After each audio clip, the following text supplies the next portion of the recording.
Generosity is not just a topic in the Bible, it's an entire theme that runs through the threads of the entire story. And we are both challenged and encouraged to live a generous lifestyle because that reflects the very nature of God. And along with it, God gives us all these promises and blessings that goes along with generosity. But where you could on one hand say, well, we live in a time when it's about getting all you can for yourself. Upon reflection, hasn't it always been that way? Hasn't it always been our nature to go for all that we can get for ourselves? But there's this great story about Abraham. See, you probably know, God had said to Abraham, leave everything you know and you're comfortable with and follow me. I'm going to take you to this place I'm going to show you and I'm going to give it to you. Now, along the way, there were lots of adventures. They wound up in Egypt, etc. But they get back to the place that would be their future home. And his nephew Lot's with them. And God had blessed them and their flocks. Everything was just way too much. They couldn't live together anymore. And so now Abraham is the one who's received the promise. God's relationship is with Abraham, not necessarily with Lot.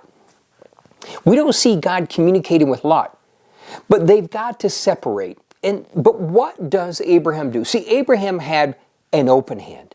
He had that open-handed generosity that demonstrated his trust was in God, not in what he had, which is cool. But how did he respond? So what he says to Lot is, you choose.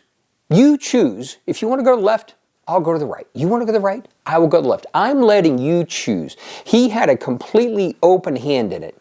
Now, Lot's response was to look around and, hey, this spot over here looks amazing. It's well-watered. It's everything you hope for.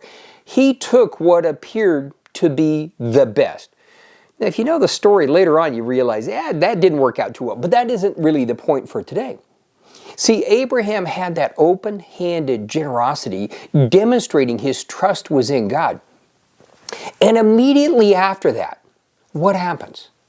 See, immediately after that, God says to Abraham, he takes that promise that God had given him earlier, I'm going to give you this land, and he takes it another step further, and he says, I want you to walk out these boundaries, north, south, east, and west. I want you to gain a full grasp of all of the promise, all of the inheritance I'm going to be giving to you. Now, was that a response to seeing Abraham's open-handed generosity? Well, only God knows, obviously. But what we see is, again, that God responds when he sees us moving in generosity. He gets an immediate response from God.